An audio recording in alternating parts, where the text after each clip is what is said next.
In the dark, I play my dreams. Permaculture flows like sweet screams. I'm the daddy with the know-how seed. Creating the world like it's meant to be. Permaculture, P-I-M-P, I'm the king. That's it up in everything. Bring a change, making it last. Join the permaculture on the rooftop under the sun's embrace. Growing veggies in the urban space. Got the rhythm, nature guiding me. Turning red to green to this comedy. Permaculture, P-I-M-P, with soulful rays.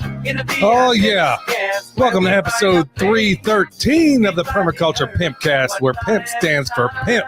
So it stands for permaculture is my passion. It doesn't stand for pimp.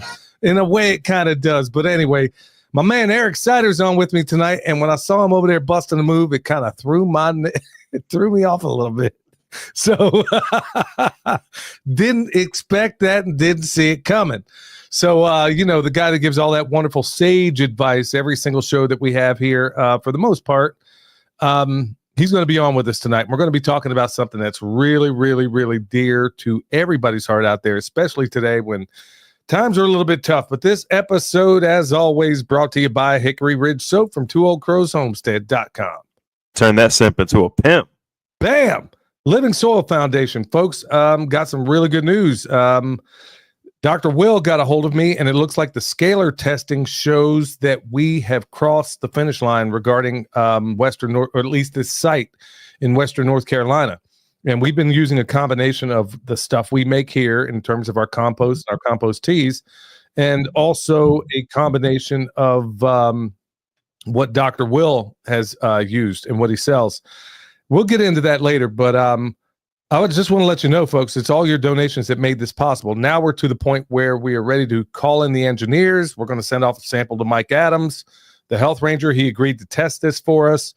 And folks, if the results come back the way I'm pretty sure they're going to come back, then we will have a decentralized way of cleaning up toxic messes that the world doesn't want you to know about. So I'm really excited about that. And I want to once again thank everybody for that.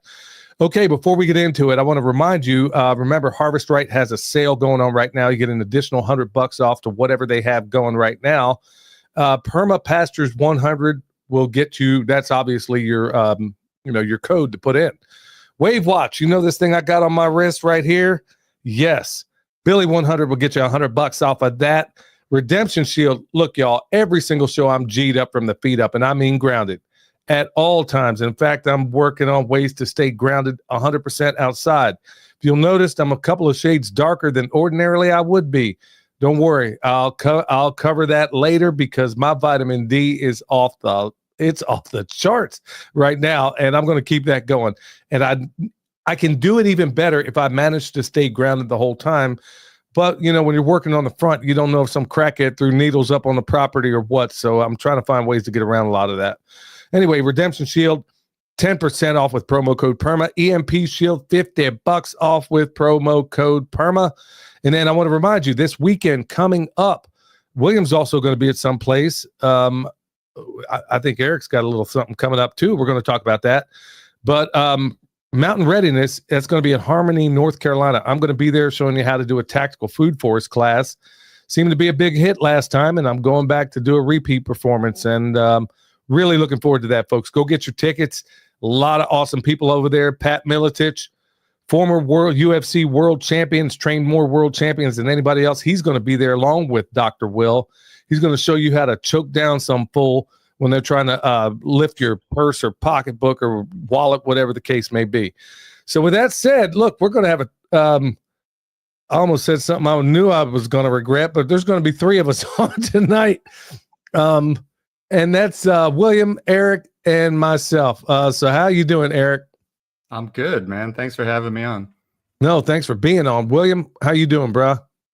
Pretty good. Yeah, the event that I'm doing next week is the Midwest Preparedness Conference, by the way.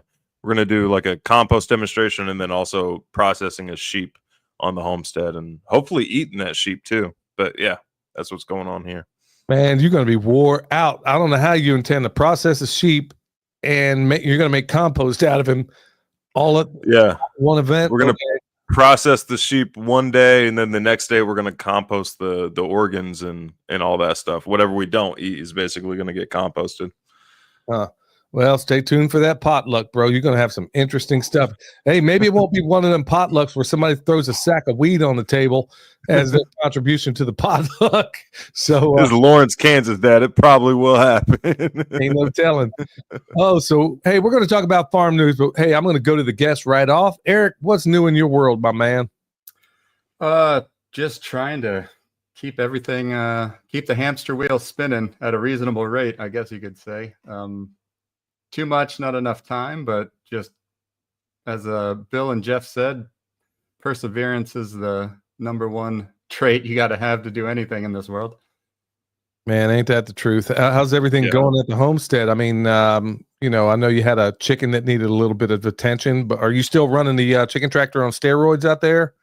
Yeah, so the latest update, I was using 2 full straw bales to do the 2 cubic yards of compost with 11 birds, and exclusively that, just the chicken manure built up over 2 months and 2 straw bales, and it was losing 50% volume. Wow. And I was like, so there's all these wood chips around, so I started hauling storage bins of wood chips back and forth, and now I'm using exclusively wood chips and 11 birds worth of manure, and within a week it was already up to 140 degrees. Wow.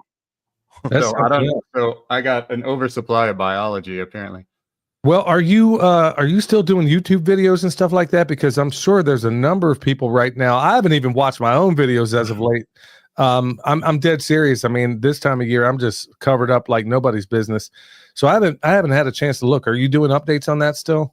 Unfortunately, that's probably the biggest casualty of my current schedule, is not being able to just have the time to film anything I'm doing. Usually it's just trying to have the time to do the things, let alone film it and upload it. So I give William lots of respect there for keeping his channel going. But I actually got a notice from YouTube telling me I was going to lose monetization if I didn't upload something. So that tells you how long it's been. I didn't even know that could happen. I wish it would, because right now, you know, there are so many people that, whether it be the tariffs that are going on, whether it be this or whether it be that, people losing their jobs, whatever the case may be, people are needing solutions in a big kind of way. And yours, I think, the way you're doing it, folks, here's the cool thing about all of us being here. We've all done or are doing the chicken tractor on steroids, but with different caveats and different methodologies going behind it. And in every case, they all work. But Eric's, I think yours probably touches more people in the fact that more people live in residential places. So they're thinking, okay, when they see me do it, they think, oh, they got to have 100 acres and be able to do all this and that. And that's not the case. I mean, you can scale this thing up and down. And, you know, I found some ideal numbers that work for me. But, you know, what works for you? How many birds do you have in that system? Right now I have...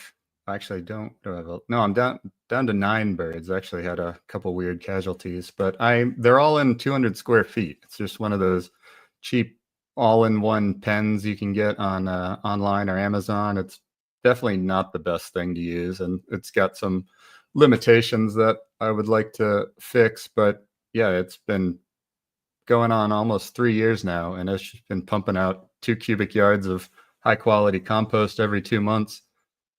To the point where sometimes I'm just throwing it around because I don't know what to do with it all. That's a good problem to have. Yeah. Yeah. Well, you've tested it, so you know how good it is. And by the way, I think we did talk about it on the Pimpcast, y'all. We did test Eric's compost. We looked at it, and I'll put it this way, to give you a basis of understanding of how good it is. The minimum standards for biocomplete compost, according to Lane Ingham, is 135 micrograms per gram. Eric's was on, I don't recall what the numbers were, but it exceeded that by maybe 10 times. I think it was around 800 something. Yeah, okay, so about 8 times. Yeah, and then protozoas was like over 1 million. I think the minimum was like 10,000 or something. Yeah. Yeah. So so folks, these things, what the numbers he's talking about here, there are minimum standards, and Eric is producing stuff that people would kill to be able to do. And so this is why, you know, he's so valuable and such a great asset to this show. And we can't thank him enough. So son, let me hit you up right quick. What's going on in your world? Today I'm just kind of taking care of I'm farm sitting for a lady I recently did a consultation with. She had to go out of town last minute, and she's about an hour and a half away, so that was a big chunk of today. But other than that, just trying, like Eric, you were mentioning like being able to put out YouTube videos and stuff. The videos I've been putting out lately take a lot of freaking time to plan for, research for, just develop, get a actual outline for, and all that stuff. And then there's the whole editing part as well. So that's been taking up a lot of time lately. And then just conducting soil tests as well, because I've opened that up so where people can send in soil tests, and then just getting ready for Midwest preparedness. We'll be out there camping for about a week, which if it was just me and my wife, that's easy enough, basically, to a tent, and then we can figure out everything else. But doing it with a 1.5-year-old baby is going to be a little bit interesting. So it's going to be me, my wife, and my baby. So we're trying to plan for that and make sure we have everything before we get out there. Just because the place we're going to be camping for Midwest Preparedness Conference is not necessarily right next to town. So it's like a 2-hour round trip if I were to go to town to try to pick up something. No? Is it shorter than that? About an hour and a half, somewhere around there. It's a little bit off the beaten path, but you got a lot of support systems out there. It's a really awesome festival, folks. If you haven't been to Midwest, if you're in the region anywhere around the Kansas area or Lawrence, Kansas, man, I'm telling you, that is one incredible group of people over there. You're going to be glad you went. So I guess I'll kick it on over to me. So things have been going at 100 miles an hour around here, folks. I'm doing the best I can. I can't keep up with the bone sauce demands right now. And, we're solid on the comfrey department, but bone sauce, I got to have everything right. I'm not going to sell junk. So I know folks are emailing and saying, hey, man, look, I need this stuff now. But, folks, I cannot make it if the weather does not permit. And I'm not going to put out junk. If my name's on it, believe me, I'm going to do the best I can to make it the best it can be. So I'm working on that. And then other things we have going on. Yesterday was we put our last extraction out on the test project we're working on right alongside the river. In fact, it was, of all the test places we did, this was the place where the nuclear radiation, for crying out loud, came up. And I'm reluctant to say it until we get all of the tests in, but I kid you not, we had 3 different tests go on in this region, in this spot. 2 of those 3 showed nuclear radiation. And of course, all the locals around here couldn't care less. I mean, for the most part, not all of them, but there's a fair number of them. And that's just one of many things that was going on in this place. But anyway, we were out there the other day, and it looks like things are starting to bounce back. So I couldn't be more happy about that. And then, of course, spent a fair amount of time yesterday. A friend of mine who just happens to be leaving to Florida. And by the way, the reason they're leaving is chief among them is in this area. When COVID happened, it went from, let's say Asheville was a 10. It dropped from 10 to a 5. After the hurricane happened, it dropped from a 5 to about a 2. And they are so upset about daily being sprayed. In fact, Juby Joe says, best short you ever did, Billy, growing organic but getting sprayed. That's exactly why they're moving. So these people are trying to move from here to a place where the chemtrailing, which I hate to tell them this, but Florida's getting hit as bad as anybody. The only place getting hit worse than Florida is Michigan. And they're spraying everywhere, all over. In fact, everywhere from Texas north. And I've also said before, I think there might be a correlation between the Deagle report and a correlation between all these places that are most heavily sprayed. So if somebody wants to go out there and do the research on that, look, you could probably bust it wide open. I don't have the bandwidth to do it. But anyway, these folks have a bunch of chickens out there, and they've been collecting chicken poop forever and a day. So you might be a homesteader or a permaculture designer when somebody calls you up and says, hey, man, you want all this poop? And you excitedly respond, absolutely. So I got enough basically chicken poop from these folks to supply. I've been getting a lot of it from Ben and Denise over at Renewed Homestead, which, by the way, give them a thumbs up over there, y'all, because they're handling the chat. Anyway, I usually get it from them, but man, it looks like I'm well stocked for quite a while. So a lot of other things going on out there. And want to thank, by the way, want to thank everybody coming in the chat tonight. If you would hit that thumbs up and get us squared away. Anyway, we're going to jump right into it. I'm not going to go through the things I ordinarily do. I wanted to take the housekeeping out right up front because there's a whole lot going on. Eric, right off the bat, we'll circle back to it. But right off the bat, before I get into the main topic of it, and I made a list of like 10 things in terms of how to build community, but nobody out of the three of us here, you're without a doubt the best at it. And I made a list of 10 things and thought maybe we might discuss. But before we get going, I see a little banner behind you that says Permaculture Fair Oaks. Why don't you talk about what's going on there, bro? I know you got a fundraiser going, right? Yeah, so that's my nonprofit permaculture community group. It's, if you're familiar with chapter 14 in the designer's manual, it's kind of like the precursor to the bioregional organization. So every local government area, whatever the smallest local government area in your state or county would be, you could have a permaculture community group. And it's basically, the main idea is just to gather people together, talk about permaculture, focus on education and demonstration, and you get enough people together, the politicians start paying attention, and you can start affecting laws in a casual way. But mostly it's just to evangelize the amazing design science of permaculture and how we can solve all our problems, like Jeff says, in a garden. And really what he means is a food forest garden. So we have our first project is a community food forest, and we have a fundraiser this Saturday, May 3rd from 6 to 9 p.m. So anyone in the Sacramento area, or if you have money to spare, which I know most people don't, but we'd be more than happy to accept your money, or just share it around and just get more people excited that these things are happening. And the only reason it's happening is because I just decided to do it and had a lot of good friends and help. And, you know, it's not going to happen by itself. And it's certainly not going to happen because some politician decided to do something. So it's on us. And like you say, get loose or get lost. Bam.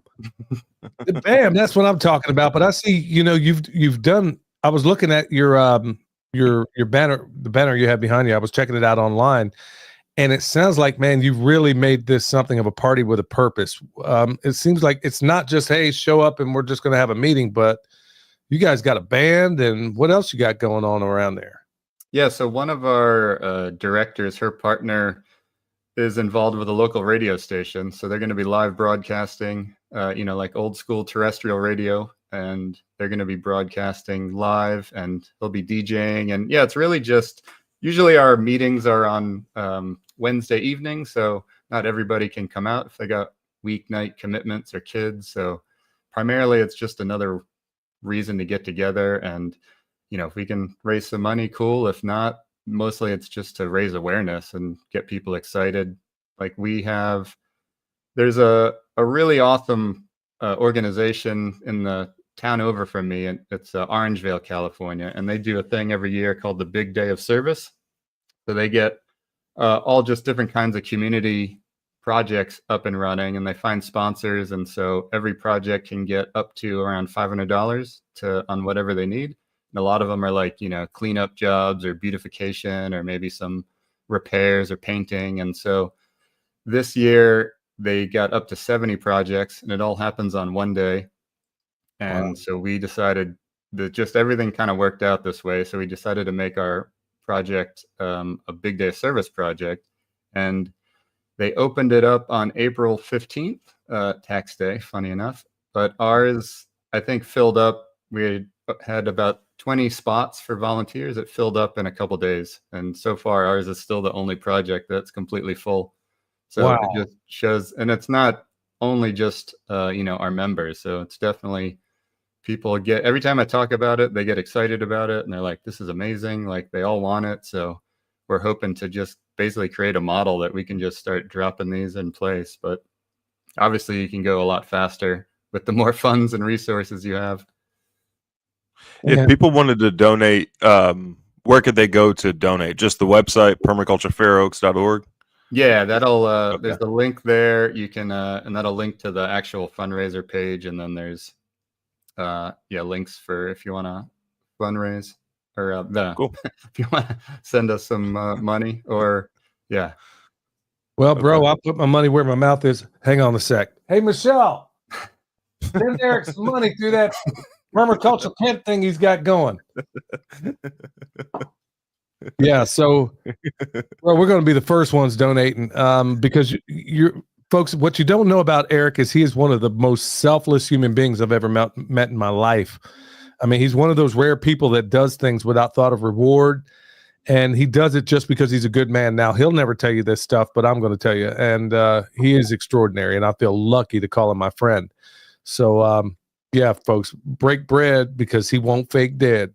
So, and honestly, this project, I mean, I'm sure if Eric's involved, it's definitely worth it, and the money's going to go to a fantastic thing. So you better believe, Permapastures Farm is going to be breaking bread right now. So, yeah, I'm sure Michelle's getting on a computer as soon as she's done getting mad at me for yelling at her because she's probably just trying to keep her awake right now. She was falling asleep on me last night. So anyway, no, man, I think it's a fantastic thing. And I looked at the website and I was like, man, I wish I was in closer proximity. Wish I could even fly out for something like that, man. It just sounds, but Eric, I couldn't help but think when I saw what you were doing there. Now, I'm going to swing this thing back around. We'll swing back to what you're doing here closer to the end, but I couldn't help but notice when I saw your project. In fact, I talked to Michelle about this very thing yesterday. William can attest to what I'm about to say, and probably a lot of people in the chat. It's been, I don't even know how many months removed from that hurricane that came through Western North Carolina. William, last time you came through Asheville, which was not that long ago, what did it look like to you in the surrounding? The same. It looked exactly the same. Like there's still houses that are halfway just destroyed. You can see into people's houses because the whole front is just taken down. There's still roads and bridges that aren't being repaired. But what's funny is that you go right across the state line over in Tennessee, especially Irwin, you can see Tennessee Department of Transportation everywhere working on stuff. But as soon as you go over to North Carolina, it's like they're not even there. They're in some places, like you can see Department of Transportation working in some places, but largely everything looks the same. Everything looks exactly the same as it did the day after the hurricane. Okay, so the point I'm making here right now is that if you go alongside that river, the closer you get to Asheville, there is debris, trash everywhere. You have a whole army of would-be volunteers around here that would be willing to put foot to butt if the mayor of that town and all the other towns said, hey, we're going to have a big community project, kind of like Eric Sider's doing out there in California. We're going to make it a big party. I'm sure we can get some bands we'll have food trucks, the whole 9 yards. We're going to go out here and we could probably get thousands of people to show up all at the same time to do, because that's exactly what I thought of when I saw your project and what you're doing out there. I was like, how hard would it be to get an army of people to come out here a couple of weekends? I mean, let's say they could have done this every single weekend and had a ton of volunteers out there, but it could be a monthly thing. Go out here, look, we're going to beautify this place, and still nothing is done because, like you said, you're waiting on government. It's never going to happen. But Eric, I gotta ask this because it's been said in the chat. And folks, I see some of you have had questions, and we'll come to those in a minute. Somebody's asking, donate for what purpose? What is the project? It's a community food forest. So it's going to be a food forest demonstration, and the lot it's on, the lot's got a whole history of itself, but it's on a ridiculously busy intersection that gets 25,000 impressions a day one way. Wow. Yeah. So this would be the best way of demonstrating permaculture right there, since people can't help but see it. Right. And since, so we're obviously we're planting, it's going to be going into May, the not less than ideal time to be planting trees and everything. So we're going to do a kind of restrictive planting just to get started, enough to make it look like something. So it's about 2,800 square feet is the area we're starting with. And I'm going to plant about 20 trees and probably a berry bush for each tree and a couple other supporting species. But really, we're gearing up so that come fall, we can, we have a whole nother probably 3,000 to 4,000 square feet on the other side that we can expand to. So that's really what we're trying to gear up to, is just make this thing something that people get excited about, and then come fall we can really slam it in and really make it something special. So cool. We'll come back to that here in a minute. Now, I got a list of some things as far as building community, because that seems essentially what is unfolding right now. And so many people feel every single time we have a little gathering, Ben and Denise put on a gathering, they've been trying to do it monthly. This time of year, it might be, every other month or something like that. And what you find out whenever you put these, I'm just wondering if this is how it unfolds in your area, Eric, where people are so starved to find other people that are interested in this sort of thing that when they do get in that crowd, they just feel like, good night, man. I don't ever want to leave. I mean, where have these people been my whole life? Is that what's happening there?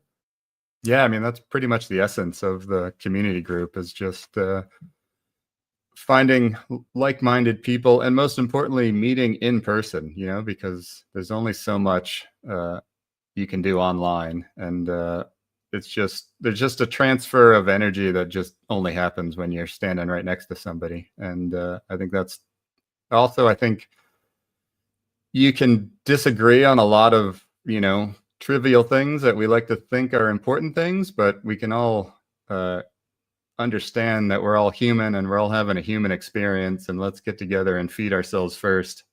And then, once we're feeding ourselves, then we can debate on all these other issues that people love to focus on. But online, it's like the most extreme, ridiculous reactions, and there's nothing sensible happening most of the time. So I think that's why it's even more important right now to meet in person and, understand we're all human beings living on this planet, and we all need each other to fix the mess we're finding ourselves in. I couldn't agree more, man. When every single time, it's such an impersonal thing. I know during COVID and everything, it got pretty popular for everybody to do everything online, and it just kind of made me sick to a certain extent. At least I hate it. Yeah, I hate it. We're still doing it, and I hate doing it that way. It's so impersonal. You're when you're doing everything online, well, you're covered in blue light when you could be in red light, sunlight, real light.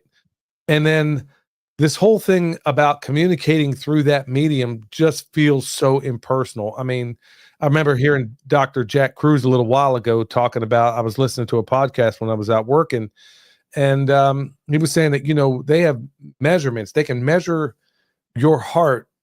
The person next to you can feel from up to like 21 feet away. They know that your heart resonates out that far. Now, look, I'm not trying to get woo-woo on everybody here, but the point being is that when you have these great intentions, you can say some nice words over the internet, but honestly, you can't convey what it feels like to be there in person. It's like trying to tell somebody what the Sistine Chapel smells like. I mean, you can't convey it unless you're actually there. So I'm glad to see that you're breaking out of that shell. So let's talk about some of these things. So number one on the list was host regular work parties or perma blitzes. I mean, that's essentially what you're doing. So we'll skip over that one. Well, number two, you've already covered too. Start a community garden or a food forest. Is there anything you'd like to add to that, son? Like a lot of the issues that I see with the communities and when they're like being established, and a lot of the fail points that I see with communities is divvying up the harvest, because everybody shows up. Not everybody shows up necessarily for the work part, or at least consistently, but everybody shows up consistently for the harvest part, like when it's time to divvy up the food and all that stuff. And I've seen like communities fail because of that. The people who are doing all the work, get bitter and sour about the people who didn't do any of the work but want to show up and get the same share of food and stuff. So that's something to just keep in mind. that, How would you that's deal going with, to happen.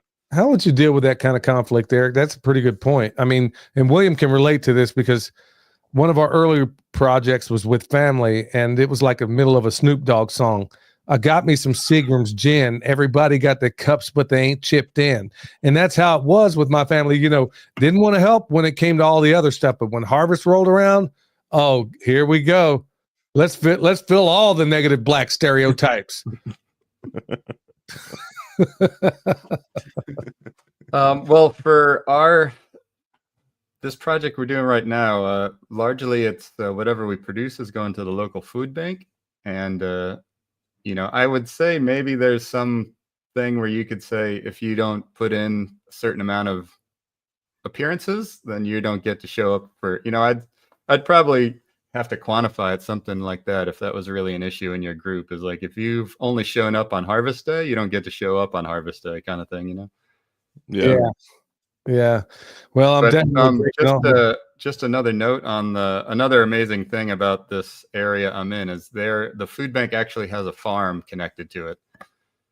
Oh, wow. Yeah, and so, but sadly, one of our directors, she lives right near the food bank, and she was driving in the other day, and she said there's like line of cars out the parking lot of people waiting to get food. So it just shows you how sick our society is, that we have multiple billionaires and lines out the parking lot for food banks. Like the distribution of resources is just so out of whack. I can completely relate. Over here in this part of Texas, there's a church that I've tried for years. And before when we lived in Texas, I tried to partner up with this church before because they run a little local food bank where they feed like anybody in the community that, needs food and stuff. You'll see a whole line going out of the parking lot full of brand new vehicles but people waiting to get food because they can't afford food. But I've been trying to partner up with this church to, grow food for the food bank, and whether it was like produce, vegetables, fruit, meat, stuff like that, provide as much as they could with the food bank. And constantly their response is like either they don't want gardens or an orchard or animals that close to the church, even though they have like whole 12 acres behind them that they're doing nothing with. They just lease it out to people who are haying. Or wow. The response is like, well, why? We can just go to Walmart. Like we can use the money from the tithes to just get stuff, like people donate to the food bank. So yeah, that's an example of the sick society we live in. Good night. So yeah. Eric, do you have I'm just floored that, we have all this money to sit here and send overseas, billions and billions and billions to send for warfare. But we still got people in food banks out here. I mean, do you have this phenomenon out there where you're seeing people pulling up in Lexus and Cadillacs and all this other stuff to the food bank? Or is it people that are legitimately, really in need? I mean, I'm sure it's a bit of both, but they might need the food bank because they're driving around in a Lexus. They can't afford that car either. But I think to William's point, like, I've always thought that if you get a property tax exemption, you should be required to have a community garden. So like schools, churches, like they have an immense amount of property and mostly doing absolutely nothing with it. So yeah, we've run into the same thing. I'm trying to work with a local college, or I was for a while. They were trying to work with one of the local colleges over here, and I'm looking at all the spare ground that they have over here and realize I could feed half of this town if I were able to put in food forest, orchard. I mean, you name it. I mean, it could all happen right there. And it's always dealing with this bureaucratic resistance from some hooplehead in the office somewhere who's never left that desk. It's land that is pretty much as fallow as you can get. But it just blows my mind. And William's right, because William, I don't know if you remember it or not, but I remember hitting up the pastor at that one woke church we used to go to locally. And they had another, I think, 20 acres back there in the mountains doing nothing, just not junk trees, but basically trees. It was a place nobody even looked after. And I was like, you know what? I can clean that whole area up with some pigs and, thin the trees out and really turn it into a glen or maybe some kind of silvopasture that's worthwhile. And I remember the pastor telling me, hey man, I don't know if that's going to fly here because, every time we've worked a food bank around here, he said, you know, the homeless guys will walk in and say, hey, can you take some of them peas off my plate or something? Or, and I'm like, oh, I think everybody's missing the point here. I mean, would you rather shop at Walmart or would you rather eat some stuff? I mean, like, just a prime example of what I'm talking about. I picked some, well, actually, your mom picked up some lettuce a little bit earlier from the greenhouse. And you got a very narrow band of time to eat this stuff before it starts getting all limp on you, you know? I mean, there's butter crunch and the romaine out there. It's not like this store-bought stuff that they shot it up with everything you don't want to eat. The clock is ticking on real food.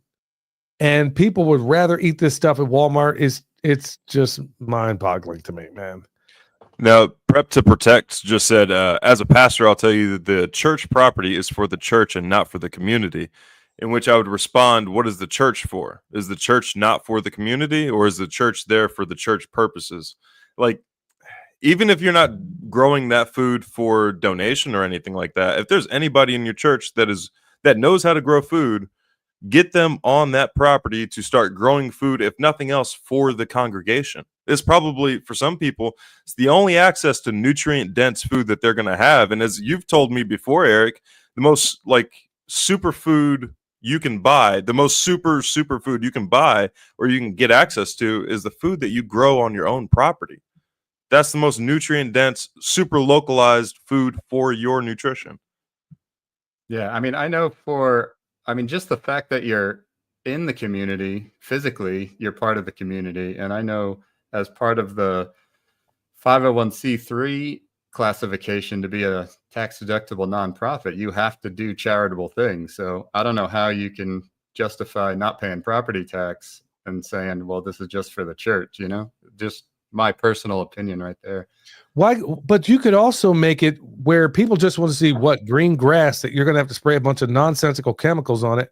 How cool would it be if you had a church? Because there is one in Asheville, and it's a really, I mean, boy, they have some serious gardening going on at this church, and it's for anybody that wants to go by and pick it up. I mean, I don't know how it's grown, but it looks like it's pretty impressive what they got going. Anyway, how cool would it be for the people? Okay, so why not make it an orchard? I mean, you could have a cover. I mean, literally for church functions, you could make it a permaculture orchard where you have layers, and you could do so many wonderful things out there. Still have the grass that everybody seems to want to covet, which makes no sense to me. I mean, if you knew the history of lawns and where they even came from, folks, you'd rethink the whole need or want for having one. But I mean, you could turn this thing into a beautiful orchard, a food forest. I mean, you could run some animals out there, the whole 9 yards. So the sky is the limit so I would ask people to just think a little bit widely on some of this stuff. Let me go to the next one on this list. Offer, and I think this is going to be part of what you're doing at your event coming up, Eric, and that's offer workshops and skill sharing events. Is some of that going to be happening at this?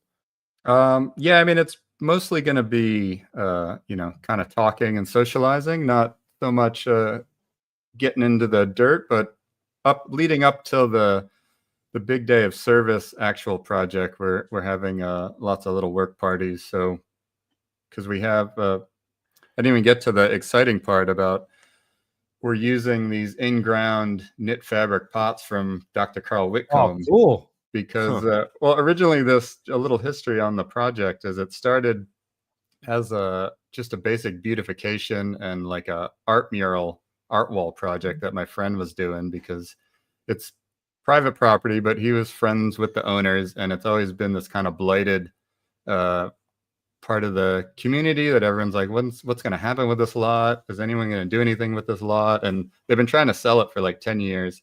And even though it's on a ridiculously busy intersection, it's just very awkward from a traffic standpoint. Like anything that would require cars pulling in and out of this lot would basically just create accidents and traffic chaos. So I don't think the county would really approve anything in that standpoint. So it's just this really weird combination of ridiculously busy, but you can't really do anything with it either. So at first I was like, well, I don't know what to do with this lot. Like, it's for sale. I don't want to plant a bunch of stuff. And then if they sell it, we lose all these trees. And then I remembered that they sell these knit fabric pots that are for the nursery industry that allow you to grow trees in the ground and then dig them up after like a few years. And so it just like clicked one day. I was like, oh my God, we could basically create a portable food forest and like grow it out. And like within a couple of years, we'd know whether it's going to continue on or we got to move it. So that's basically what started the whole thing. And then it's just been, you know, beg, borrowing and stealing to get everything together to turn it into something. Wow. I think that's pretty awesome, man. Big fan of Carl Whitcomb, especially his fabric pots. Folks, if you haven't checked out his work, he was former professor at University of Oklahoma. No, it was Oklahoma State. And man, he's done some incredible work when it comes to trees and planting, and has quite a few inventions out there too. And those fabric pots are one of them. Fantastic guy. Okay, here's number 4. That's a pretty cool point, though, is the fabric pots and having a portable food forest. So for those of you that are waiting to like get to your homestead to start farming or orcharding or anything like that, you could do what Eric just mentioned, start growing everything there, practicing and stuff, and then just bring the food forest with you.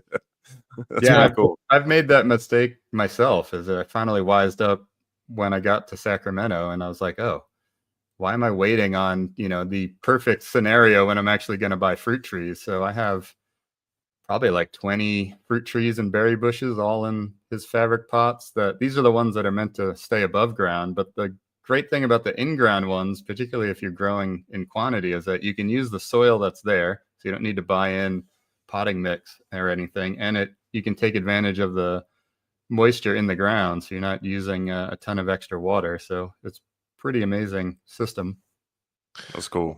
Cool, man. Number 4, and I think, honestly, man, I think you're kind of already incorporating a lot of this stuff, Eric. Number 4, I had down, you know, organized potlucks and seasonal celebrations. Now that potluck can be a double-edged sword. Yeah, William, I'm sure you remember this one particular lady back in Kansas, just knew she could cook. And it was like, okay, I'm gonna go back to my rap history also. And there was this old thing that said, have you ever gone over a friend's house to eat and the food just wasn't no good? I mean, the macaroni's soggy, the peas all mushed, and the chicken tastes like wood. So yeah, so that can be a double-edged sword at some of these potlucks, man, where yeah, there ain't no telling what you're getting into, but honestly, it's really the gathering that have you thought about doing any of that, or is there a potluck? Hey, you're in California, so I need to make sure I define what a potluck is, man. So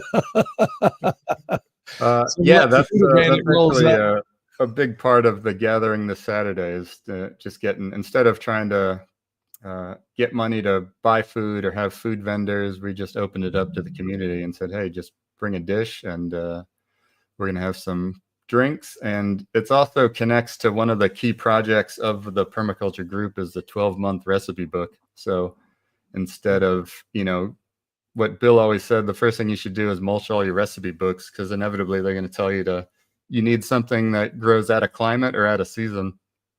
So this would be, you know, creating a set of recipes for every month of the year and ready to harvest in your area in that month. Oh, that's fantastic. So like the potlucks could be, hey, bring in, your dish that maybe you want to submit to the recipe book type of thing. Oh yeah, man. I think that's a great idea. Number 5, create a seed swap or plant exchange. Have you guys done any of that? Because I know you've met regularly. Have you done that so far? Yeah, every meeting we have a return a surplus table, so anyone can bring in anything extra from their garden. I love that. Yeah. So seeds, plants, anything.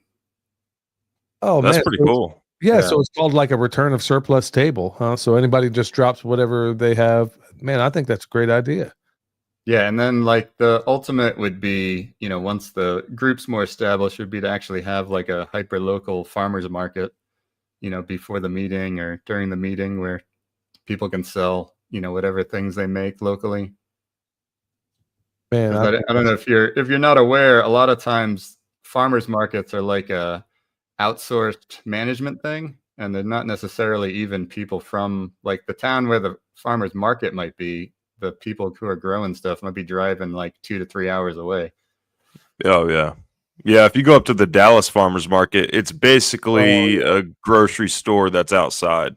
Like right. all of it, like all the produce all comes from Dole and all that stuff. It's just like HEB outside at the Dallas Farmers Market. Well, Eric would know that as well. I mean, having, spent time in Dallas as well, but that was what Mhm. would drive me crazy in Kansas City is that you would show up there, you would have these, it was crazy because you would see these Mennonite and Amish show up, and I'm looking at dole boxes back there. Like I'm watching them pull it out of the dole boxes. I'm like, what's up with this? So yeah, just because they're Amish doesn't necessarily mean They're they honest. grew that stuff. Yeah. That everybody assumes, oh, he's out. For all I know, man, it could have been Doug from Off Grid with Doug and Stacy, man. Somebody out there looking like he's Amish, looking like the guy on the Lucky Charms box. I don't know. It could be anybody. Yeah. I think the Amish might smell a little bit better though. So, Oh my goodness. So what about form a tool library and resource co-op? Is that also something you guys do when you meet regularly, or is that we haven't yet, but that's definitely something that's on the list. Is I mean, basically, one of the key things is just making like a resource list for the community, like who skills, tools. You can open it up to like a barter system, like, hey, I need this, hey, I got that type of thing. So there's any number of things you can start to put together. It's really just having the people and the network together is obviously the first critical point. time bank and a barter system? That you kind of covered that just a second ago. That was another thing I had down here. To me, there's things that are far more valuable to me than money, and just a person that would show up on time or actually work or do something, or that's more valuable to me than in many cases money. A reliable person is always more valuable. How would you incorporate that? And son, feel free to jump in on any of this as well, but has that ever been something that you guys work on? Because I know people are just struggling right now, man, to put bread on the table, but would a time bank be something you guys incorporate? It's definitely an interesting idea. I mean, we're always about trading services instead of, exchanging money. So a lot of the sponsorships that we're getting for the food forest is, fortunately, we have a great advertising opportunity with the lot. So we can get some services like, hey, we'll throw your logo up by the mural. You're going to get like 25,000 people looking at it every day. So that's a lot of what we've been trying to do just to build up this project, is working with local businesses and services and saying, hey, we need this done. Well, we can do this for you. So I think, yeah, definitely being flexible with your mindset makes things go a lot smoother for sure. William, you're going to be at Yeah. Midwest Preparedness, and they got something there I thought was just they one of the nights they do like a barter town. Yeah. No currency I'm is allowed I'm to setting be stuff exchanged. aside right now for that barter town. I'm excited about that barter town, but you can't use fake currency, which is the paper stuff we use right now. You have to like barter something of value. And I'm excited about that. And I even offer, like, whenever I do consultations, I even offer that as an option. Like, I'll take, the fake fiat currency that we use now, but I'll also take like silver, gold, or bartering. There's one guy who watches the channel. He watches Permaculture Farm too. That's Kenneth Sword. Call him Wu Tang. But he every time he comments, he always leaves like the tag SGB because it's silver, gold, and bartering. And yeah, I mean, what am I going to do with the money that I get paid for the consultation? I'm going to typically buy something with it. We could just skip the middleman, skip the taxes part, and then we could just barter directly my services for your services or goods or whatever that might be. You know Yeah. what's bizarre about the US particularly is if you have a formalized barter system, it's taxable. How? You know what? Like, how messed up is that, right? So our Bill used to talk about old school bartering services where you'd show up with, let's say, like you got an extra tractor and you needed I don't know, like 100 acres of irrigation pipe or something. And so they, within like 2 or 3 moves, they'd be able to find that for you. out in the community. Wow. Wow. That is something. But I think that's where I think we're gonna ultimately find our way back to, is this currency finds its way more and more to being worthless. Things that really matter. I mean, and things that matter to me, like somebody just keeping their word, man. You say you're going to show up at this event or you're going to do something. It's just, I find that far more valuable. I would rather have some broke bum show up with absolutely nothing but a work ethic and his word, and I would rather have that person any day of the week than some person that you just can't rely on. So it means far more to me. What about vision? I came up with this one, but I don't know how I feel about it, because you start getting too many cooks in the pot, and that's like, visionary circles or, group meetings and stuff like that. And then it always seems to be, when you set those things up, they're always, I don't know. I've never had a lot of success with that sort of thing, especially when it comes to a consensus, working in a consensus group. I mean, have you had any luck at all with that, Eric? Well, my luck is that I don't have any consensus. So that was the first. I've had that experience, and it went sideways rather quickly. But Bill said you don't have any more than 3 people deciding on any one thing, and nobody who's not involved in that specific task can tell anyone else how to do that task. You can give your advice, but so basically we have 3 directors, which means there's never a tie on anything. And if anybody, he's also said the first thing you need to do is remove the you oughtas and the we shoulds from your group. Yeah. You ought to do this, we should do that, which really is you ought to do that, but I'm going to pretend like I'm going to participate in that. So he said, if somebody suggests something, then they immediately have to do it. So you're like, hey, we should start a seed bank. Like, great, grab 2 friends and go start it up. We'll give you as much support as we can, but it's pretty much, that's the way we are operating is this is only going to work if we all participate, and we're only going to get anything done if we actually get to work and don't sit around talking about it. So yeah, that's where I love, I'm all about bartering too, but honestly, the problem that you run into with bartering is that's where, if you have a good means of exchange, I mean, something that all parties find valuable, let's say if it's something like silver, there's a place not far from where I am right now where that's how they do everything. It's got to be done either bartering or silver or gold. I mean, some kind of precious metal, or even copper for that matter.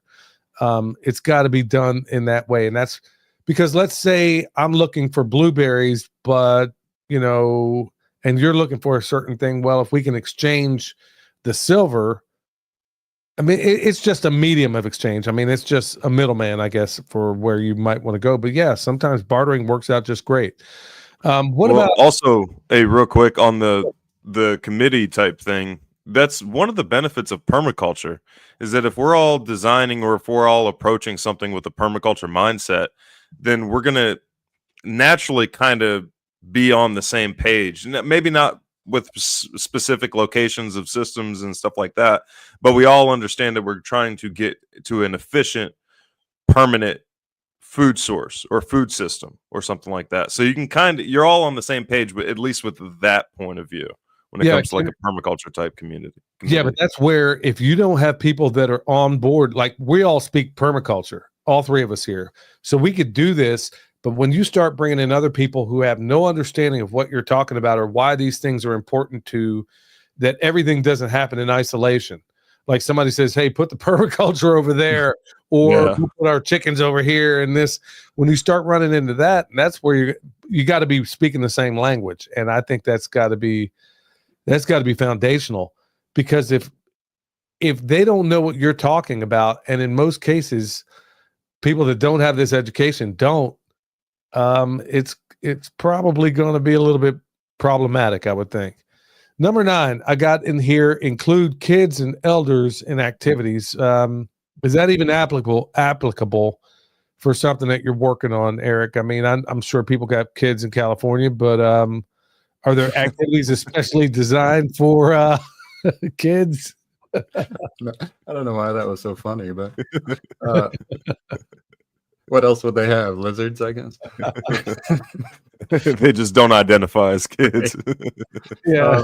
I mean, I think it would be about your focus, the project, what you need to get done. I mean, like, if anything, if you got older people who can't really do physical labor and you got young kids who need the attention of somebody, then you just put the young kids with the old people, and then the able-bodied people can do the work. But there's always, I think it's just how you design it out. I always make sure there's an education component to any work party, so even if you come there and you can't put the shovel in the ground, you can at least leave with some useful information. Yeah. Son, do you have they can provide drinks and snacks, and there's always a support system that helps make work much more tolerable. Well, there is California, so some hooter band is going to show up with some dope. I guarantee that. No, I had to throw that in. The other one I put in, because it is permaculture we're talking about, is, I can't even believe I put this on here, man, because I'm more of the brown permaculture type, not so much the purple type. But I mean, I talk about document and share stories.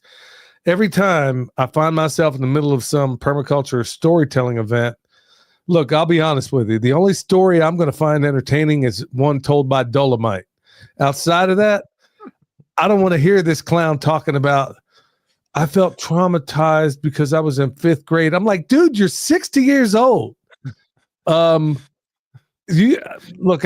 could get a little bit sideways, man, but what are your thoughts on that? I mean, I know you could use videos, social media, bulletin boards, all kinds of stuff, but I mean, clearly you want to document the event. So how do you go about doing that sort of thing?